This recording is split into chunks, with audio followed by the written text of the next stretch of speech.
Historia e spiritualitetit perëndimor është ndërtuar mbi themelëguri dhe pergamenashte ruajtura nga duar mashkullore, por në sargjete asaj strukture monumentale, ngjeze rezonon ke koha dhe dogma nuk kanë kenen e gjengje të heshnin plotësisht. Mes grave dhe mistereve, gjeta sekrete e Marise Magdalene shpaloset jo si kronika e një mëkatarit e penduar, por si historia e një udhëheqësi shpirtëror. Ndikimi i të cilit ishte akitele sa ke u deshen shekuj shtremberimi sistematik për të përmbajtur atë. Ndërsa zitemi në këtë hetim, duhet të smesojme imazin, e thjeshtat e gruas që kanë në kembet e nje kriki dhe të filojme të shohim figuren kë tekstet gnostike e kuanin a gjoke din të gjithçka. Kjo Mari, nga kyteti tregtar i begate i Magdales, nuk ishte një e përgjashtuar nga shokeria për moralin e saj, por një grua me mjetet e pavarura, një mistike dhe pertuese dhe shokeruesja me ngushta e një mesuesi kë sfidoj të gjitha konventate kohes se tij. Pelkeni, abonohuni dhe shperndajeni.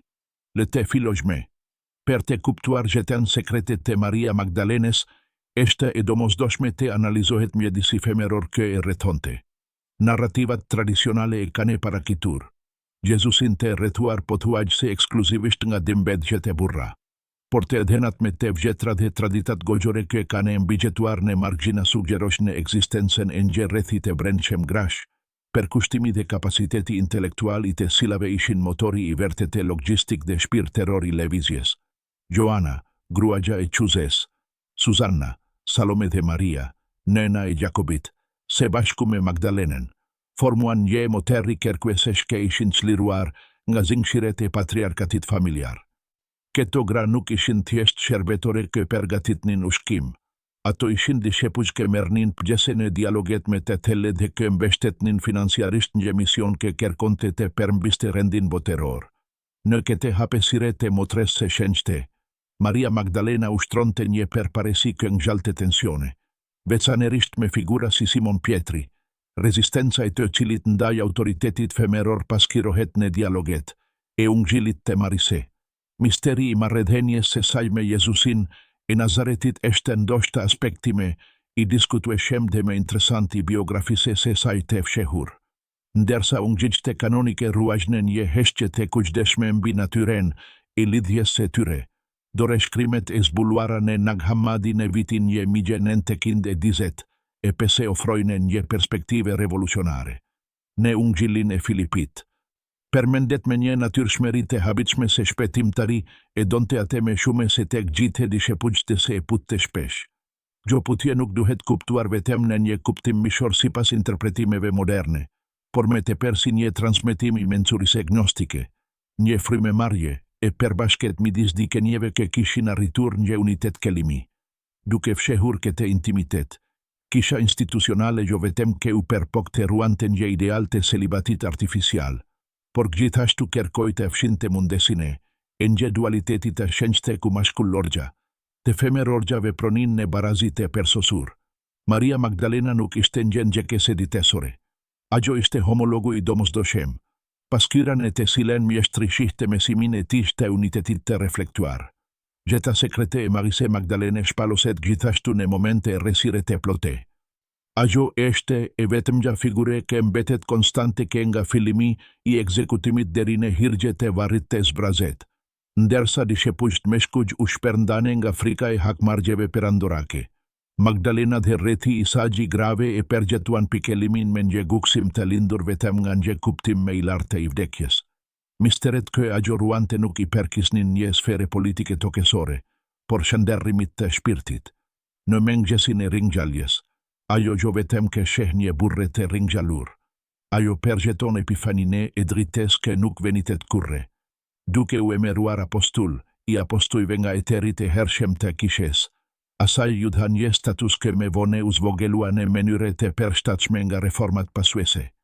Ajo u kuajt me katare në mënyre që botat e haronte se ajo ishte para që kuptoj se mesazhi i mjeshtrit nuk ishte për sakrificen, por për slirimin e plotet të vetëdigjes.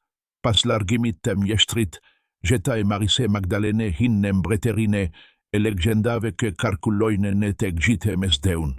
Traditat nga Franca Jugore, konkretisht ragjoni i Provences, tregojnë për mberitjen Nje gruaje në nje varke parrema ose vela, duke mbajtur me vete kupen nje spiritualitetit e ri. Ki refim, I hedhur poshtesin një fabul nga historianet zyrtare. Eshte nete vertet e gjurma, nje mergimi të detyruar nga lufterat per pushtet brenda komunitetit të Jerusalemit. Maria Magdalena bartese nje interpretimi të mesajgjit të Jezusit kë tekson të gnosen personale de barazine gjinore, per fakeson të një kercenim per hierarkine kë po filonte të merte formenen pjetrin de palin. Në terhekgjen e sajnë shpellat e sante bome, tuhet se ajo eshte bere roshtargja e mistereve me të tella. Duke I mesuar një komuniteti të inisuarisht se hijnia nuk gjendaj në tempusht prejgjguri, por brenda që duke një gjengjerezore. Shtremberimi I imazit të sagjarriti kulmin në vitin 591, kur Papa Gregori I madhëmbajti homeline e tishte famshme të 33, në të silen ai engaterrua identitetin, e Marise Magdalene me ate të gruas anonime ke javahosi kembet, Jezusit dhe me Marine e Betanise, duke e etiketuar ate perfundimisht si prostitute. Ki aktdune biografike kishte një objektiv të karte, të neutralizonte autoritetin e saj shpirteror duke seksualizuar të kaluaren e saj. Nëse Maria Magdalena ishte një grua me moral të dishimte, vizionet dhe mesimet e saj mund të hideshin poshte si persmimet e nje mengjegje të brishte ose me katare. Per me shume se kater mbedhjet e kindëvgjet, ka gjogen gjeshterishte e vertet azirtare. Duke kushtezuar menyren se si miliona gralideshin me besimin dhe trupat e tyre. Gjeta sekrete e Marise Magdalene eshte, pra, historia e nje rezistans sekunder shpifje sistematike. Duke analizuar heshtjet në Bibel, zbulojme se ajo ke mbetet e patene eshte po ake e rendesishme sa ajo ke eshte shkruar. Mungesa e njetë dhene rreth marteses se Jezusit ose rreth pasardhesve te Maria Magdalenes nuk eshte prove e mos eksistences se tyre, por me te per një shengje e spastrimit editorial te krier nga kopgjuesit mesgjetare. Mundesja e nje pregjardhjegje te shenjte, e pasardhesve fizike ose shpirterore kë mbartnin trashegimine e te dijave. Ishte nje koncept kë minonte strukturen e pushtetit te kishes katolike romake, e cila e bazonte legitimitetin e saj në një trashegimi apostolike ekskluzivisht mashkullore. Megjithatë, në artin gotik, në katedralet e dedikuara zonjës son edhe në simboliken e trubadureve, figura e Maria Magdalene si gruaja e vertete dhe trashegimtargja shpirterore vazhdoj të rezononte me nje forse nentokesore. Ajo eshte trendafili I Sharonit, I dashuri I kenges se kengeve, gruaja e veshur me djelin të silen libri I zbuleses per piket, të pershkruaje permes metaforave të zjarit. Roli I Marise Magdalene në komunitetin e hershem femeror sugjeron gjithashtu një praktike të dalueshme liturgjike. Ndërsa burrat përkendroheshin në organizimin e kuvendeve dhe kodifikimin e ligjeve, grate, të udhahekura nga Magdalena, praktikonin një misticizem të pranise dhe sherimit. Perdorimi I vajrave aromatike, nardit të paster dhe ritualeve të vajoshes nuk ishin akte servile, por funksione prifterore të nivelit të larte. Në antikitet, vajosja ishte ritime të cilin njiheshin në mbretërit të profetet. Kë Maria Magdalena ishte ajo ke vajosi Jezusin eshte prove, e pakundeshtueshme se ajo zoteron të një autoritet shpirteror ke vete mjeshtri, e vertetoj per balle kritikave të dishepugjve të tij. Ajo nuk polante kembet, ajo po shenjteron të mesine, duke vepruar si prifteresha, e larte e një epoketere. Shtipgja e gjetes se fshehte të Marise Magdalene krigjojnje, boshlek në shpirtin perendimor, duke eliminuar arketipin e grua se mensur, të pavarur dhe të integruar seksualisht. Na u ofruan një dikotomi sterile midis virgjereshes, se parritshme dhe prostitutes serene, duke mos lënëven per gruan kë eshte e plotene sovranitetin e saj. Riktimi I historise se Marise Magdalene eshte një akt sherimi kolektiv. Shte pranimi se mistri, I të shenjtes eshte I paplote pa integrimin, e femres si një forse bashke krigjuese dhe udhehekese. Ajo perfakeson mensurine kë nuk ka nevojë per legje per të shkelkjer, mensurine kë gjen zotin në heshtjen e meditimit dhe në intensitetin e dashurisen gjerezore.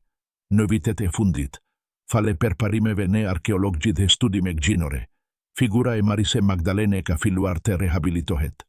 Në vitin 2016, Vatikani e ngriti për kushtimin e saj liturgjik në rangun e ngjedit e feste, duke e vendosur atë në të ngjeshtin nivel me apostushte qere.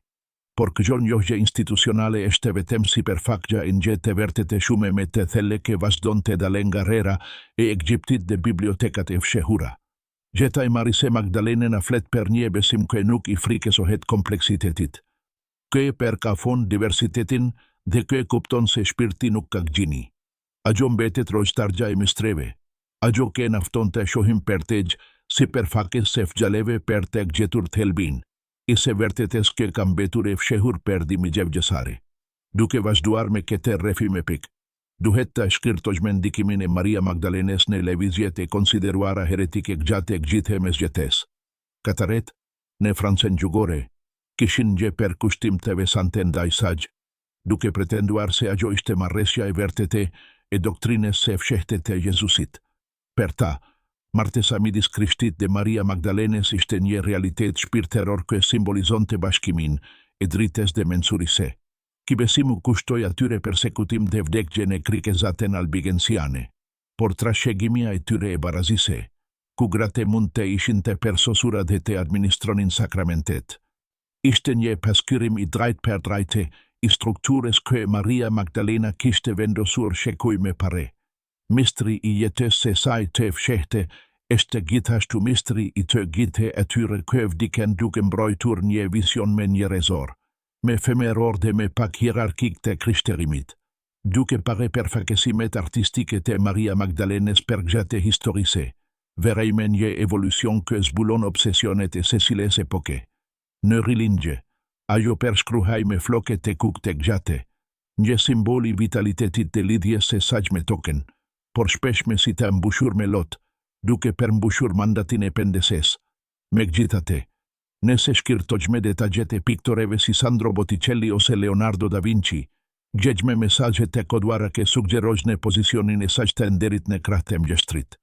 Në pikturën e famshme të darkes së fundit, figurën e të gjatë të Jezusit shfaq, ti pare che shume studiuesi kanë identifikuar si femerore, duke suggeruar se prania e Maria Magdalenes në atë moment vendimtar ishte një sekreti hapur midis të iniciuarve.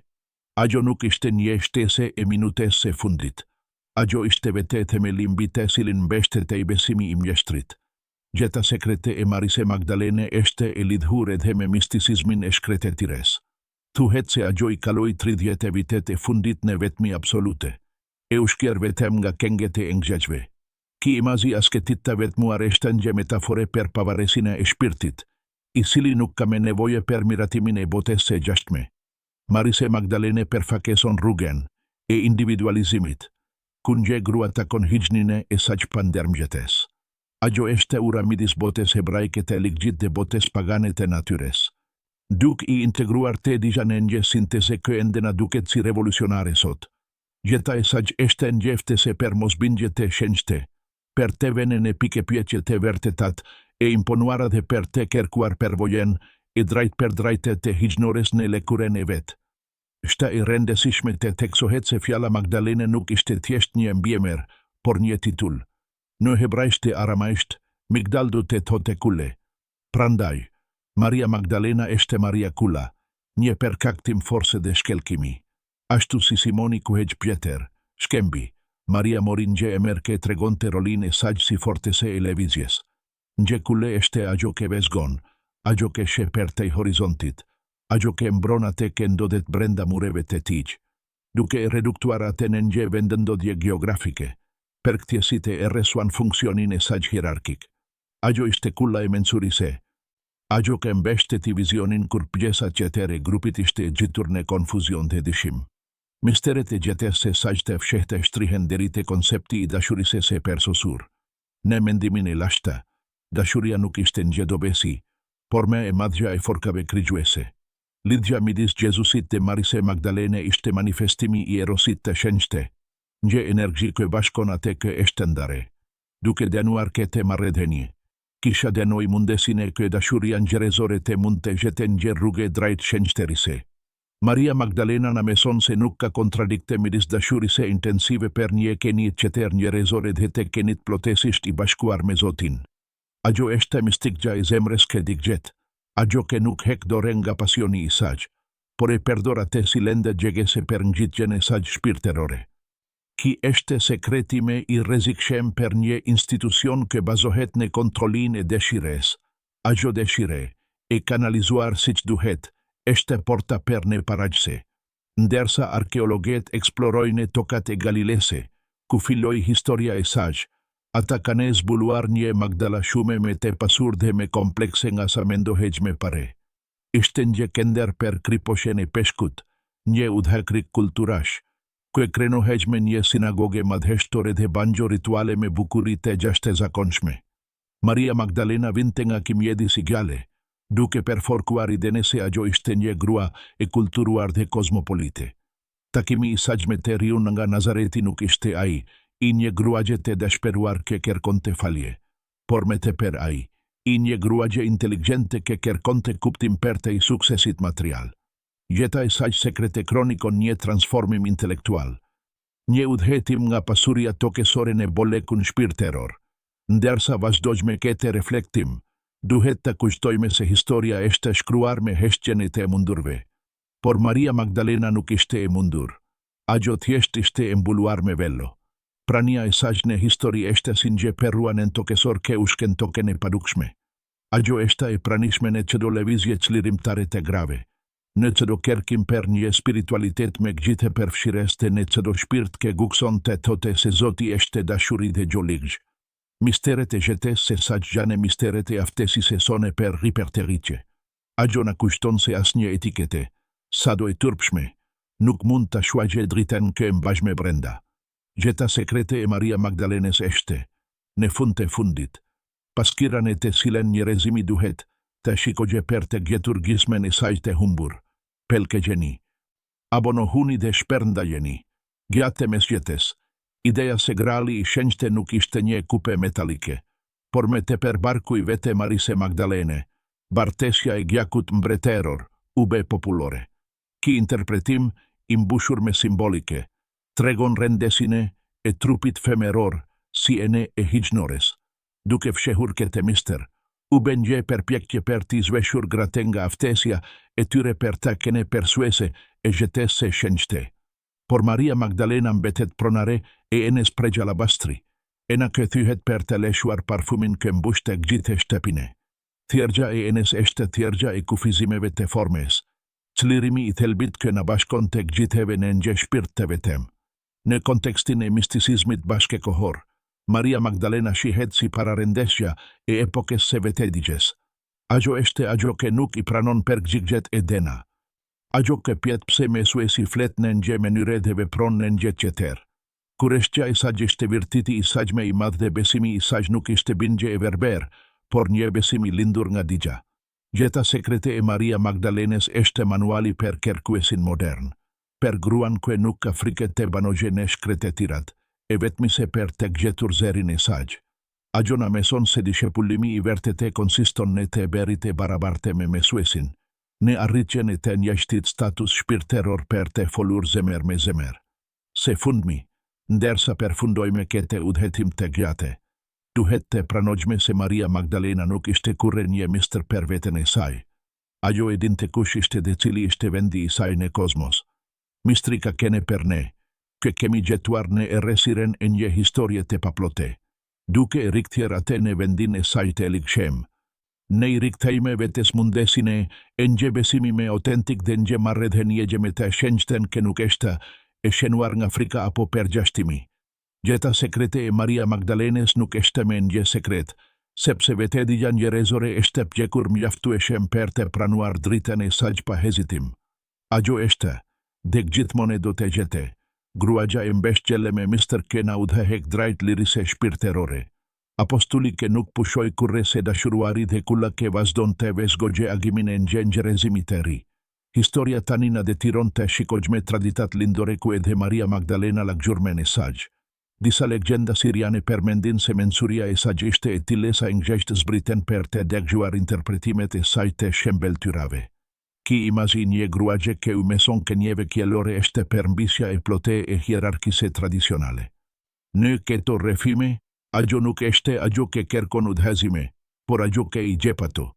Gjeta e sa fshehte ne keto tokate largeta flet per nje, krishterim che nuk ishte I kufizuar ne kufiqta e perandorise romake, por rjedhi ne azi, duke shele me vete një vizion barazi që ne vetem tani po filojme ta kuptojme. Maria Magdalena este një figure universale, një qytetare e botes që nuk mund të pretendohet nga asnjë besimi vetem fetar. Ajo ishte gruaja nga e cila dolen shtate demone. Në gjuhen simbolike të kohes, numri shtate përfakeson teresine. Te kenit e çliruar nga shtate demone nuk do të thote se ajo ishte e çmendur ose mëkatare, por përkundrazi se ajo ju nënshtrua një pastrimit e plotet e higjeve të saj të brendshme. Ajo e ngjehte e resiren e shpirtit një rezor dhe përkete arsye mund të ishte një udhere fjese për të hamburit. Shenjteria e saj nuk lindi nga ndonjë pasterti e krigjuar në laborator, por nga një transformim alkimik I dhimbjes së saj. Ki është një mister themelor I gjetes së saj sekrete. Aftësia për të përdorur atë që na lëndon si lëndë të pare për ndriçimin tonë. Ajo nuk është shenjtore sepse nuk dështoi kurre, por sepse dinte si ti transformonte demonet e saj ne aleate të drites së saj. Motersia që Maria Magdalena drejtonte gjithashtu praktikonte mikpritje radikale. Shtëpite e saj ishin streha për të persekutuarit të shkolla për vajzat që doninte, mesoninte, leksoninte, interpretonin shkrimet e shenjta. Në një epoke kur arsimi femeror ishte pothuajse inexistent, Magdalena krigjoi hapësira për kultivim intelektual. Ki aspekti gjetes së saj është fshire sepse ignoranca femerore ishte e nevojshme për të ruajtur kontrollin klerikal. Por gjurmet e këtire shkollave të mensurise femerore mbeten në traditat e beguineve dhe komuniteteve të tjera të grave të cilat, shekush me vone, do të përpikeshin të rimernin atë autonomi. Maria Magdalena është para ardhesja e të gjitha grave që besojnë se digja është rruga drejt lirise. Në rritet e lashta funerale, gratë luanin një rol kryesor si vazhtuese dhe ato që përgatitnin trupat. Maria Magdalena ngriti këtë rol në një dimension artistik dhe shpirteror. Duke shkuar në varme e reza aromatike, ajo po kriente aktin e fundit të dashurise fizike dhe përgatitjen e pare për rilindjen shpirterore.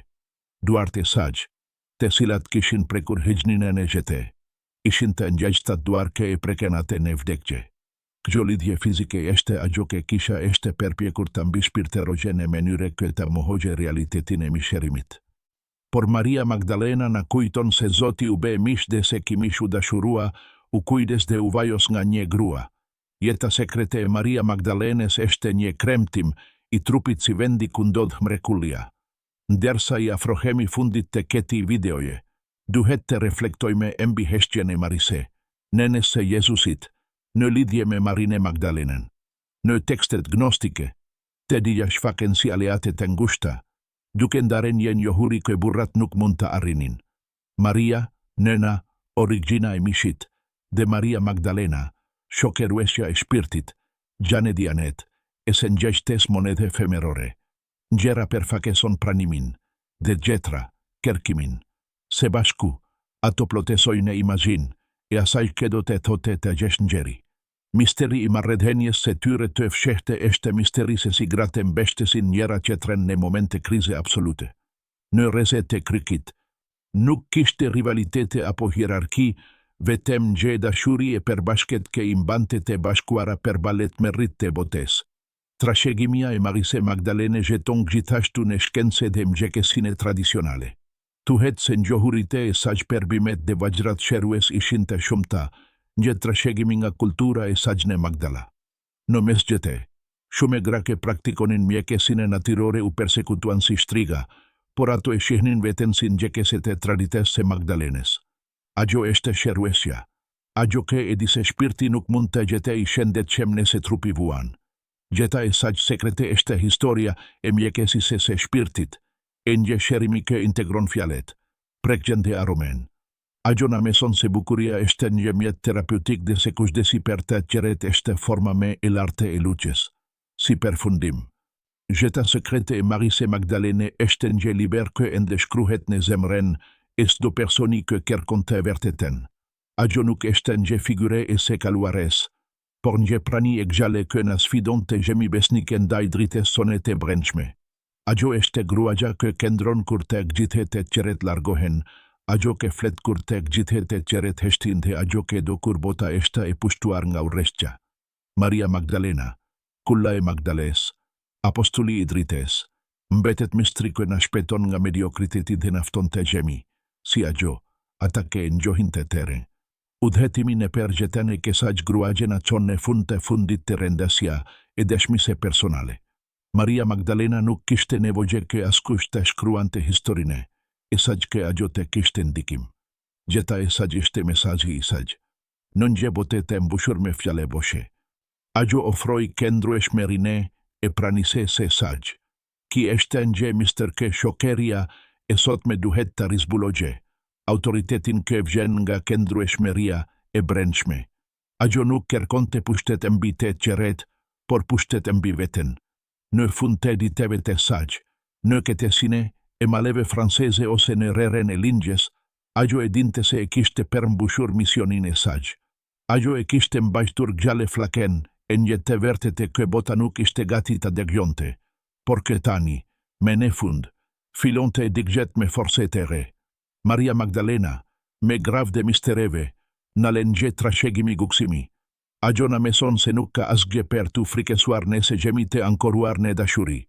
Gjeta e saq sekrete eshte provese e vërtetak gjithmone e gjen rrugën e saq, pavarësisht se sa shtresa gen gjestrashi vendose në saq. Ajo eshte roshtargja e gralit, bartesja e drites dhe shokeruesja e përgjithshme e shpirtit kë kërkon origjinen e tij hijnore. Historia e saq eshte historia jone dhe liria e saq eshte premtimi i çlirimit tone. Ajo ke gjeta e Marise Magdalene fsheh pas kanunit zyrtar eshte një larmi e gjale mendimi kë ekzistonte në një periudhe kur nosioni i mishit dhe shpirtit nuk ishte në lufte, por per kundrazin e kërkim të vazhdueshëm të harmonise. Në traditat e kishave lindore, tregohet se mensuria e saq ishte e tille sa ingjesht zbriten për të dëgjuar interpretimet e saq të shembeltyrave me misterioze të Jezusit. Ki imaz i një gruaje që u meson ke njeve kjellore eshte përmbisja absolute e hierarkise tradicionale. Duke përgjashtuar këto rrëfime, institucioni fetargjo vetëm ke zgjodhi libra, por edhe një menire të vetme dhe të ngushte për të kuptuar dashurinë njerëzore.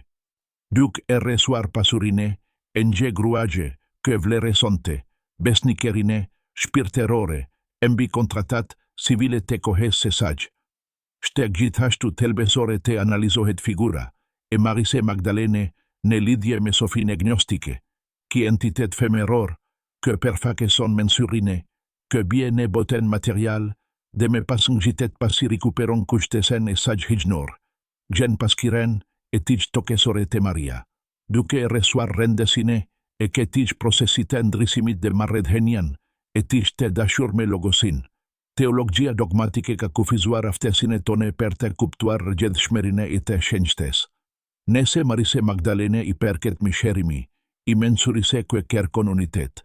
Atëherë marrëdhënia, e saq me mjeshtrin eshte thjesht një paskirim, i kombinimeve të shumta të mundshme brenda thelbit të Zotit. Historia e fsheh këtë simetri mistike në shtresa përktimesh kë maskulinizojnë që do gjurme të autoritetit femeror, por tekstet e lashta ruajnë nuanca të një gruaje kë gjo vetëm e donte, por edhe e kuptonte vete strukturen e universit. Se fundmi, misterime i fukishem eshte ai i pranise se vazhdueshme.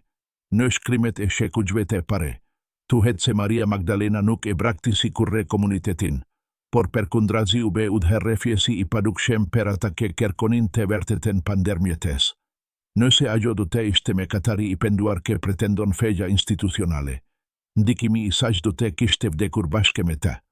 Duke fshehur sovranitetin e saq pas një liste me kateshte supozuara, fukja e udhëheqjes se saq eshte shtremberuar. Gjeta e Maria Magdalenes, në mesazhin e saq me të telle, në tregon se asgjë nuk mund të ndajë nga hijnia gjone. Kjo eshte e vërteta përfundimtare që rezon të gjitha muret e përgjashtimit. Ekzistenca e saq nuk eshte një sekret që historia përpiket të varrose me turp, por një realitet që shpirtin njerëzore përkafon në thirrjen e tij për liri. duke rikuperuar këtë vizion. Ne i kthejmë njerëzimit gjysmën e tij të humbur dhe i lejojmë që do kërkuesit të takojnë gjë mesueske e njëhate për të helbin e tij, të zbuluar, të pacensuruar dhe me një autoritet ke koha nuk ka kenen e gjengje të heke. Pelke gjeni, abonohuni dhe shpernda gjeni. Shihemi herën që tërë.